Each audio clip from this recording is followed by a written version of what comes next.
रेणुका ने निकाला रोशनी को घर से बाहर। तेजस का हुआ बुरा हाल। तेजस की टूटी उम्मीदें और रोशनी का सबसे बड़ा इम्तिहान। आज का एपिसोड देखे बिना मत जाना, क्योंकि हर मोड़ पर दिल थम सा जाएगा। घर के भीतर आज सन्नाटा कुछ ज्यादा ही भारी था। ऐसा सन्नाटा जो बोलता नहीं लेकिन दिल पर चोट करता है। उड़ने की आशा के इस नए एपिसोड की शुरुआत उसी खामोशी से होती है जहां परेश की आंखों में नींद नहीं, बस डर और चिंता तैर रही होती है।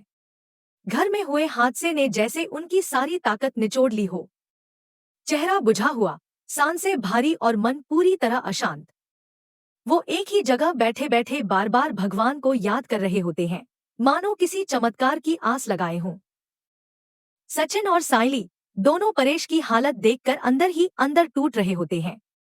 सचिन उनके पास आता है, बहुत संभल कर, जैसे एक गलत शब्द भी परेश को और तोड़ सकता हो।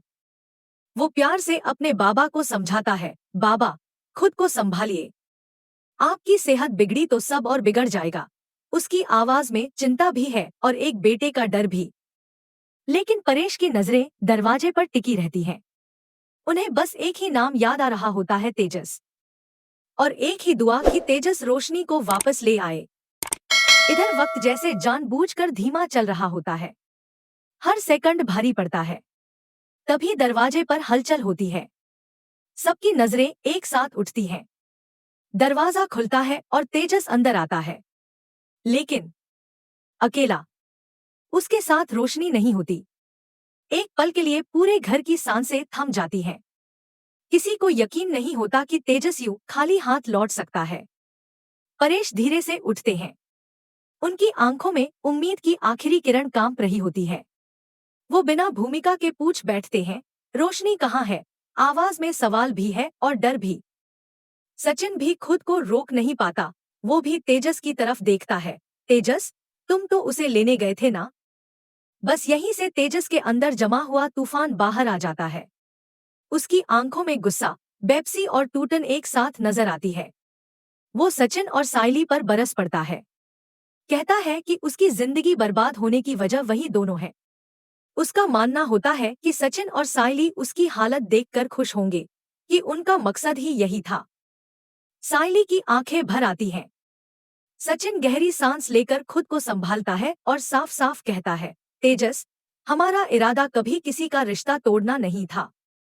हम बस सच सामने लाना चाहते थे। लेकिन तेजस उस वक्त कुछ भी सुनने की हालत में नहीं होता। उसके कान बंद और दिल पत्थर बना होता है। झगड़ा बढ़ता देख परेश बीच में आते हैं। उनकी आवाज भले कमजोर हो, लेकिन बात में वजन होता है। वो दोनों भाइयों को चुप कराते हैं और फिर एक बार फिर उसी सवाल पर लौटते हैं जो उनके दिल को खा रहा होता है। तेजस, सच बताओ, रोशनी कहाँ है? तेजस कुछ सेकंड चुप रहता है। फिर भारी आवाज में, जैसे खुद को ही सजा दे रहा हो, कह देता है, रोशनी वापस नहीं आई और अब कभी वापस आएगी भी नहीं। ये सुनते ही परेश के चेहरे से जैसे रंग उड़ जाता है। उनकी उम्मीदें एक पल में बिखर जाती हैं। तभी रेणुका वहां आ जाती है। माहौल पहले ही गर्म होता है और रेणुका के आते ही और तीखा हो जाता है। वो तेजस पर गुस्सा निकालती है। ताना मारते हुए कहती है कि जब उसने मना किया था तो तेजस उस लड़की के पास क्यों गया। तेजस इस बार शांत रहने की कोशिश करता है। वो अपनी आई को संभालता है और एक बड़ा फैसला सुना देता है। वो साफ कहता है कि रोशनी ने जो धोखा दिया है, उसके बाद अब वो उसे न तो इस घर में वापस लाएगा और न ही अपनी जिंदगी में कभी जगह देगा। उसके शब्द सख्त होते हैं, लेकिन आंखें नम। ऐसा लगता है जैसे वो खुद को यकीन दिला रहा हो। आखिरकार तेजस पूरी तरह टूट जाता है। वो पूरे परिवार की तरफ देखता है और कहता है कि उसने बहुत कुछ देख लिया, बहुत कुछ सुन लिया। अब वो किसी की कोई बात नहीं सुनना चाहता। उसे बस अकेला छोड़ दिया जाए। इतना कहकर वो अपने कमरे में चला जाता है। दरवाजा बंद होने की आवाज पूरे घर में गूंज जाती है। दूसरी तरफ शहर की एक सड़क पर रोशनी अकेली बैठी होती है। पास में एक फल का ठेला, ऊपर खुला आसमान और आंखों से बहते आंसू। वो तेजस की कही हुई बातें याद करके खुद को संभाल नहीं पाती। उसे लगता है जैसे सब कुछ हाथ से निकल चुका है। तभी पास ही एक माँ और बेटी आती हैं। दीपा और उसकी छोटी बेटी ज्योति। दीपा ठेले से केले खरीदती है और बेटी को देती है। ज्योति मासूमियत से कहती है, पहले आप खा लो। दीपा मुस्कुराकर जवाब देती है, भूख तो तुम्हें लगी है ना, तुम खाओ। माँ बेटी का वो छोटा सा प्यार भरा पल रोशनी के दिल को छू जाता है। उसकी आंखों के सामने अपने बेटे क्रिश की तस्वीर आ जाती है। उसे याद आता है कि कैसे वो भी कभी क्रिश के साथ ऐसे ही पल जीती थी। नई जिंदगी के सपनों में उसने अपना असली परिवार पीछे छोड़ दिया था। सोचते सोचते उसका दिल और भारी हो जाता है। ज्योति रोशनी के पास आती है और प्यार से उसे केला देती है। रोशनी थैंक यू कहती है, लेकिन आवाज भर्रा जाती है। दीपा भी पास आकर बैठ जाती है। वो बिना सवाल किए, बिना जज किए बस इतना कहती है कि जब जिंदगी में सारे रास्ते बंद लगते हैं, तब दिल की आवाज ही सही रास्ता दिखाती है। रोशनी कहती है कि अब उसके लिए दिल की आवाज सुनना आसान नहीं है, क्योंकि उसके पास अब कोई नहीं बचा। दीपा उसे समझाती है कि अक्सर हमें सबसे ज्यादा धोखा उन्हीं से मिलता है, जिनसे हमें सबसे ज्यादा उम्मीद होती है। फिर वो अपनी कहानी सुनाती है, कैसे वो अपने पति को गांव वापस ले जाने शहर आई थी, ताकि उसकी बेटी को उसके बाबा का प्यार मिल सके। लेकिन यहाँ आकर पता चला कि उसका पति किसी और के साथ बस चुका है। रोशनी दीपा की हिम्मत की तारीफ करती है। दीपा मुस्कुराकर कहती है कि वो अकेली नहीं है, उसकी बेटी उसके साथ है। उसी की वजह से वो खुद को कमजोर नहीं दिखा सकती। वो भरोसे के साथ आगे बढ़ रही है कि एक दिन अंधेरा हटेगा और सुबह जरूर आएगी। जब ज्योति रोशनी से उसका नाम पूछती है और वो रोशनी बताती है, तो दीपा हल्के से कहती है, नाम भी रोशनी, शायद किस्मत भी एक दिन रोशन हो ही जाएगी। रोशनी मानती है कि दीपा की बातें सच हैं, लेकिन उसके लिए सच का सामना करना आसान नहीं है। गलती उसी की है। अगर उसने पहले ही सच बोल दिया होता, तो शायद आज वो इतनी अकेली न होती। दीपा उसे आखिरी सलाह देती है, फैसला अभी भी उसके हाथ में है, झूठ के साथ रहना या सच चुनकर आजाद होना। इधर दूसरी तरफ आकाश और रिया अपने वेकेशन के लिए एक खूबसूरत रिसोर्ट पहुंचते हैं। फूलों की माला और मुस्कान से उनका स्वागत होता है। आकाश खुश होता है, लेकिन रिया को घर की चुप्पी खटकती है। ना कॉल, ना मैसेज। आकाश घर फोन करता है, लेकिन कोई जवाब नहीं मिलता। वो खुद को समझाता है कि सब थक गए होंगे। तभी रिसोर्ट की एक स्टाफ लड़की आकाश से बात करती है और उसे याद दिलाती है कि वो पहले एक शेफ कन्वेंशन में मिल चुके हैं। आकाश हैरान रह जाता है, अनजाने में एक नया सवाल उसके मन में जन्म ले लेता है। रिसोर्ट के रिसेप्शन एरिया में माहौल हल्का फुल्का और चमकदार होता है। चारों तरफ सॉफ्ट म्यूजिक, हल्की खुशबू और छुट्टियों वाली रौनक। उसी माहौल में रिसोर्ट की स्टाफ लड़की मुस्कुराते हुए आकाश से कहती है कि उसे आज भी उसके हाथ का स्वाद याद है। वो हंसते हुए बोलती है कि इतने माइंड ब्लोइंग टैलेंट और चार्मिंग शेफ को भला कोई कैसे भूल सकता है। उसकी बातों में तारीफ भी होती है और थोड़ा सा खुलापन भी। फिर वो मजाकिया लहजे में कह देती है कि अगर आकाश शादीशुदा नहीं होता, तो शायद वो उससे शादी तक कर लेती। ये सुनते ही आकाश थोड़ा असहज हो जाता है। वो तुरंत सफाई देता है, बिना देर किए, जैसे किसी गलतफहमी की गुंजाइश ही न छोड़ना चाहता हो। वो रिया की तरफ इशारा करते हुए कहता है कि यही मेरी पत्नी है। रिया अब तक चुपचाप सब सुन रही होती है। उसके चेहरे पर हल्की सी मुस्कान है, लेकिन आंखों में चुभन छुपी हुई। वो तीखे मगर शालीन अंदाज में ताना मारती है, मुझे लगता है आप दोनों को थोड़ा वक्त साथ में बिताना चाहिए, एक दूसरे को और अच्छे से जानना चाहिए। हवा में एक पल के लिए अजीब सी खामोशी छा जाती है। स्टाफ लड़की तुरंत बात का मतलब समझ जाती है और रिया से माफी मांगती है। रिया कंधे उचकाकर मुस्कुरा देती है और कहती है, इट्स ओके। अब मेरा हस्बैंड है ही इतना चार्मिंग, तो लोग भूल थोड़ी सकते हैं। उसकी आवाज में मजाक है, लेकिन दिल के किसी कोने में हल्की सी चुभन भी। आकाश माहौल हल्का करने की कोशिश करता है। वो रिया से उत्साह के साथ कहता है कि उसने उनके लिए एक खास सरप्राइज प्लान किया है, एक स्पेशल कैंडल लाइट डिनर। उसकी आंखों में उम्मीद चमकती है कि शायद इससे रिया का मूड ठीक हो जाए। फिर वो स्टाफ लड़की से कहता है कि सारे इंतजाम अच्छे से चेक कर ले। इसके बाद दोनों चेक इन करते हैं और अपने कमरे की तरफ बढ़ जाते हैं, जहां बाहर की रोशनी के बीच उनके रिश्ते की हल्की सी परछाई भी चल रही होती है। इधर शहर के दूसरे कोने में माहौल बिल्कुल उल्टा है। रोशनी शिख के घर पहुंचती है। उसके चेहरे की रंगत उड़ी हुई है, आंखें लाल और कदम लड़खड़ाते हुए। शिख उसे देखते ही समझ जाती है कि कुछ बहुत गलत हुआ है। वो फौरन पूछती है, क्या हुआ रोशनी? तेरे चेहरे की हवाइयां क्यों उड़ी हुई हैं? इतना सुनते ही रोशनी का सब्र टूट जाता है। वो फूट फूट कर रोने लगती है। उसकी आवाज कांप रही होती है। वो कहती है, मुझे हमेशा से डर था पकड़े जाने का, और आज वही डर सच बन गया। वो बताती है कि जिस फैमिली फंक्शन में वो गई थी, वहां ऐसा राज खुल गया जिसकी उसने कभी कल्पना भी नहीं की थी। धीरे धीरे टूटी हुई सांसों के बीच वो शिख को सब कुछ बताने लगती है। कैसे उस शादी में दूल्हे का मामा कोई और नहीं, बल्कि वही शाइनिंग सुल्तान निकला, जिसे उसने अपने नकली चाचा के रूप में सबके सामने पेश किया था। ये सुनते ही शिख के होश उड़ जाते हैं। उसकी आंखें फैल जाती हैं। वो बार बार पूछती है, पूरा बता, आखिर हुआ क्या? रोशनी एक एक पल खोलकर रख देती है। कैसे सचिन और सायली की वजह से सुल्तान का पर्दाफाश हुआ, कैसे उसके बनाए हुए सारे झूठ एक एक करके सबके सामने गिरते चले गए, और कैसे उसी के अपने ससुराल वालों ने उसे एक धोखेबाज की नजर से देखा। वो बताते बताते सिहर जाती है कि उस वक्त उसे कितना छोटा और बेबस महसूस हुआ। शिख को अचानक याद आता है कि सुल्तान ने उसे भी उस शादी का कार्ड दिया था, ये कहते हुए कि उसकी बहन के बेटे की शादी है। वो अफसोस जताती है कि उसने ये बात पहले रोशनी को नहीं बताई। रोशनी गहरी सांस लेकर कहती है कि अगर उसे पहले पता होता तो शायद वो कम से कम सुल्तान को वहां आने से रोक सकती थी। फिर रोशनी की आवाज और भारी हो जाती है।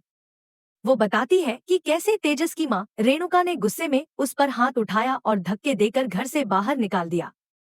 उसके शब्दों में दर्द है, लेकिन साथ ही एक अजीब सा सुकून भी, जैसे सबसे बड़ा डर अब सामने आ चुका हो। जिस बात का डर था, वो कहती है, वही आज सच बन गया। शिख सहमी हुई पूछती है, क्या अब उन्हें ये भी पता चल गया कि तू अमीर नहीं है? रोशनी कड़वाहट के साथ हंसती है। वो कहती है कि सुल्तान जाते जाते उसका पूरा कच्चा चिट्ठा खोलकर चला गया, कुछ भी छुपा नहीं। शिख सिर हिलाते हुए कहती है कि झूठ के बगीचे में ज्यादा दिन तक कोई छुप नहीं सकता। अगर रोशनी ने तेजस को पहले ही सब सच बता दिया होता तो शायद उसे इतना झूठ बोलने की जरूरत ही नहीं पड़ती। रोशनी सफाई देती है कि वो सही वक्त का इंतजार कर रही थी। वो तेजस के साथ एक मजबूत भविष्य बनाना चाहती थी। फिर वो सबसे बड़ा झटका देती है। कहती है कि तेजस ने उससे रिश्ता खत्म कर दिया है और उसे लूजर तक कह दिया। शिख गहरी सांस लेती है और कहती है कि अभी तो उन्हें सिर्फ एक ही सच पता चला है। अगर कभी उन्हें ये भी पता चल गया कि रोशनी पहले से शादीशुदा है और उसका एक बच्चा भी है, तो क्या होगा? ये सुनते ही रोशनी घबरा जाती है। वो तुरंत शिख को चुप करा देती है, जैसे वो शब्द ही उसकी सबसे बड़ी कमजोरी हो। शिख फिर पूछती है कि अब वो आगे क्या करेगी, घर कैसे वापस जाएगी? रोशनी का लहजा अचानक बदल जाता है। उसके चेहरे पर भरोसा लौट आता है। वो कहती है कि उसे काका पर पूरा यकीन है। वो उसे बेसहारा नहीं छोड़ेंगे। और जैसे ही वो उस घर में वापस जाएगी, उसे तेजस को फिर से अपने काबू में करना है, जो उसे बहुत अच्छे से आता है। शिख थोड़ी चिंता के साथ कहती है कि काश सब वैसा ही हो जैसा वो सोच रही है। रोशनी पूरे आत्मविश्वास के साथ कहती है, 110% ऐसा ही होगा। फिर वो शिख से कॉफी बनाने को कहती है और अंदर चली जाती है। शिख वहीं खड़ी रह जाती है और खुद से बुदबुदाती है कि ये लड़की कभी कभी उसे भी डरा देती है। इधर तेजस के घर में माहौल बिल्कुल बुझा हुआ है। तेजस अपने कमरे में खुद को बंद किए बैठा है, आंखें सूनी, चेहरा थका हुआ। रेणुका दरवाजे के बाहर खड़ी होकर उसे प्यार से आवाज देती है। उसे खाने के लिए कहती है, क्योंकि वो जानती है कि उसका बेटा भूख सहन नहीं कर पाता। लेकिन अंदर से तेजस चिल्लाकर कह देता है कि उसे भूख नहीं है और उसे अकेला छोड़ दिया जाए। वो धमकी देता है कि अगर परेशान किया गया तो वो घर छोड़कर चला जाएगा। ये सुनकर रेणुका का दिल टूट जाता है। उसकी आंखें भर आती हैं। वो चुपचाप वहां से हट जाती है। हॉल में खड़ा सचिन ये सब देख रहा होता है। अपनी माँ का बेटे के लिए इतना प्यार और तेजस का उसे ठुकराना, ये सब देखकर सचिन की आंखों में आंसू आ जाते हैं। साइली वहां आती है और धीरे से पूछती है, क्या हुआ सचिन? सचिन जल्दी से खुद को संभालता है और कहता है, कुछ नहीं।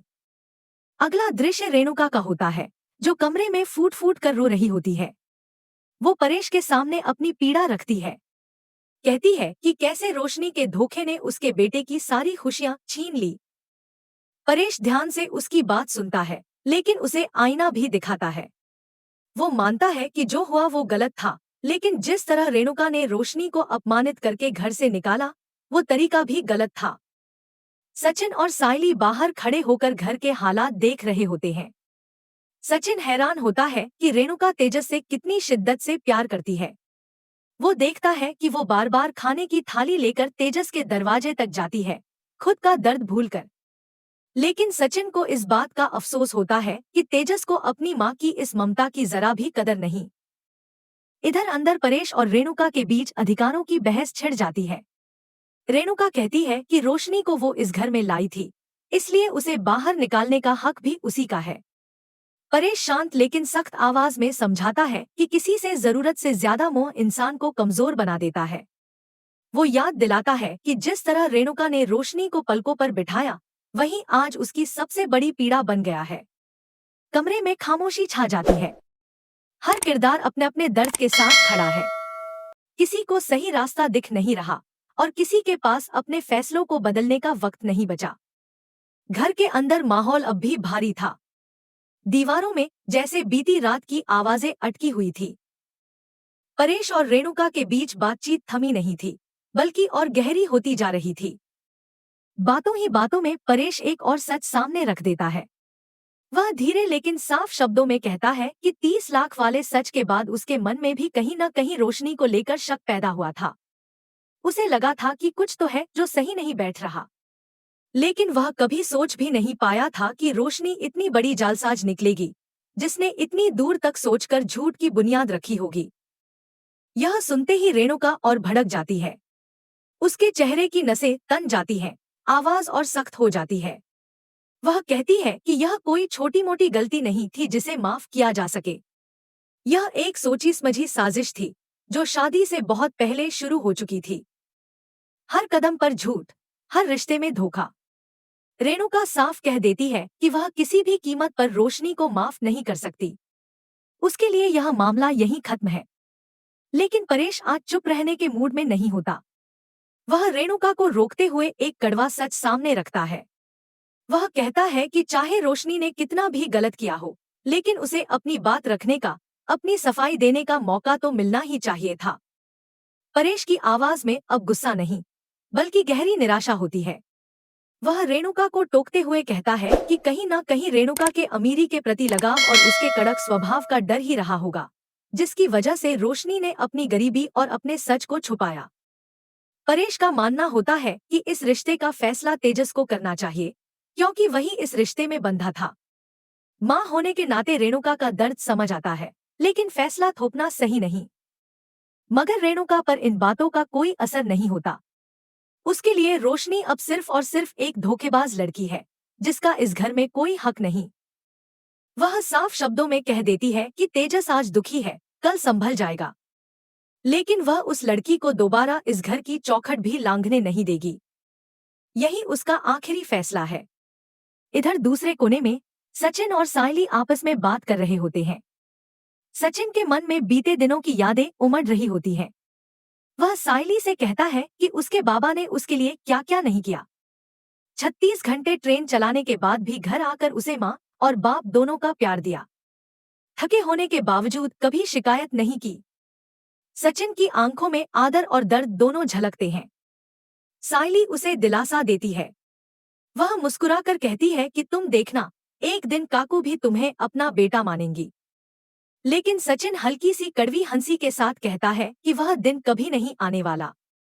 साइली कुछ नहीं कहती, बस मन ही मन प्रार्थना करती है कि एक दिन वक्त बदले, लोग बदले और सचिन को भी वो अपनापन मिले, जिसका वह हकदार है। दूसरी तरफ रिसोर्ट में माहौल बिल्कुल अलग है। प्रिया और आकाश कमरे में बैठे होते हैं। बाहर सब कुछ खूबसूरत है, लेकिन अंदर दोनों के मन में हलचल चल रही होती है। रिया कहती है कि वे यहाँ आए ही इसलिए हैं ताकि अपनी रेगुलर लाइफ से थोड़ा ब्रेक ले सकें, वरना वही बेडरूम, वही दिनचर्या, कुछ भी अलग महसूस नहीं होता। आकाश भी मान लेता है कि वे दोनों छोटी छोटी बातों पर बहस करने लगे हैं। रिया तुरंत कहती है कि इसकी वजह लैक ऑफ कम्युनिकेशन है। बातें दिल में रह जाती हैं और वही बातें बाद में झगड़े का रूप ले लेती हैं। आकाश कहता है कि बाबा ने भी उसे यही समझाया था जब रिया डबिंग के लिए बाहर गई थी। रिया मानती है कि वे दोनों एक दूसरे से बहुत कुछ शेयर ही नहीं कर पा रहे। आकाश उम्मीद भरी आवाज में कहता है कि अब उनके पास एक दूसरे के लिए काफी वक्त है। रिया उसे कपल्स रिट्रीट का ब्रोशर दिखाती है जिसमें paintball, couples therapy, massage जैसे कई ऑप्शन होते हैं। वह चाहती है कि वे दोनों सच में इस वक्त को एक दूसरे के लिए इस्तेमाल करें। लेकिन तभी आकाश के फोन पर काम से कॉल आ जाती है। वह बातों में उलझ जाता है। कुछ ही देर बाद रिया के फोन पर भी एक अर्जेंट डबिंग का कॉल आता है। वह इस बार साफ मना कर देती है। फोन काटने के बाद वह आकाश से कहती है कि उन्हें अपने अपने फोन स्विच ऑफ कर देने चाहिए। उसे कोई डिस्टरबेंस नहीं चाहिए। आकाश सहमति में सिर हिलाता है और दोनों अपने फोन बंद कर देते हैं, मानो बाहरी दुनिया से थोड़ी देर के लिए रिश्ता तोड़ लेना चाहते हों। इधर घर पर सचिन लौटता है। उसका मन काम में बिल्कुल नहीं लगता। वह सायली से कहता है कि घर आज कुछ ज्यादा ही सूना लग रहा है। एक अजीब सी खामोशी है। फिर दोनों आकाश और रिया को फोन करने की कोशिश करते हैं, लेकिन दोनों के फोन बंद आते हैं। सचिन कहता है कि जब उन्हें बाद में पता चलेगा तो उन्हें पूरे 440 वोल्ट का झटका लगेगा। फिर सचिन झुंझलाहट में कहता है कि यह सब तेजस की वजह से हो रहा है। सायली उसे टोकती है।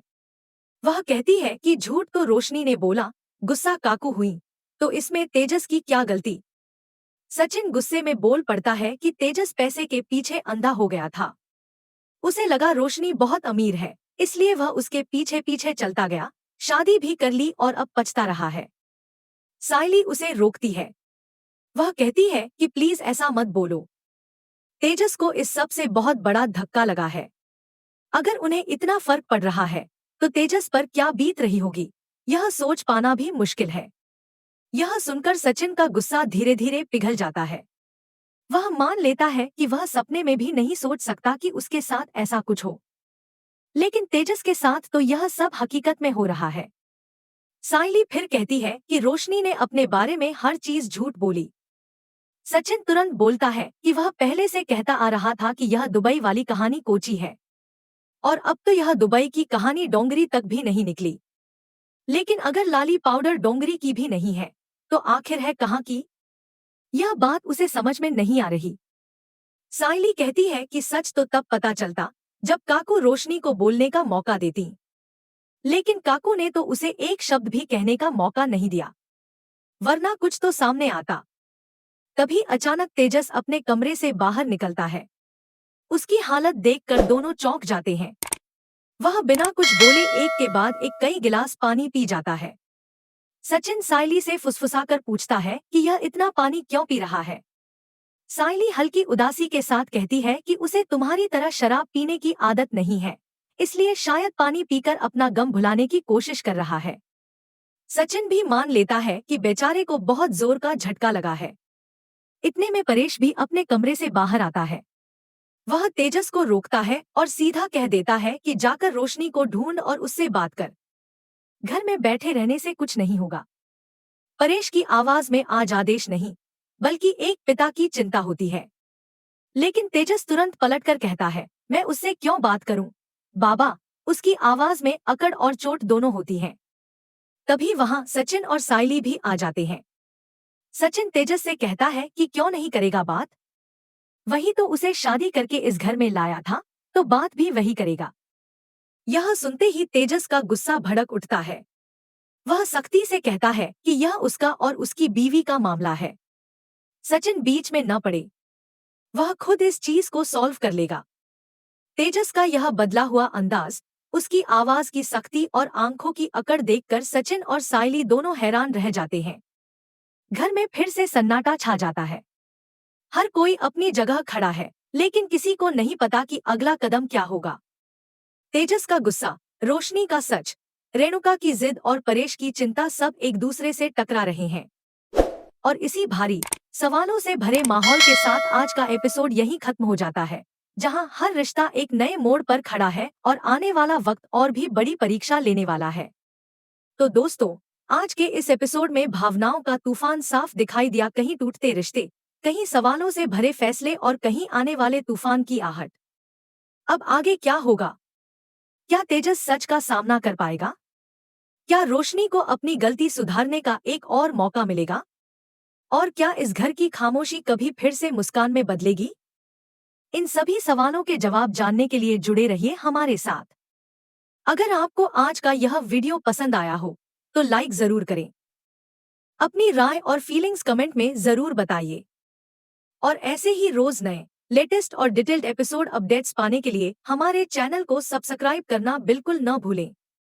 मिलते हैं अगले वीडियो में एक नए एपिसोड और नई कहानी के साथ।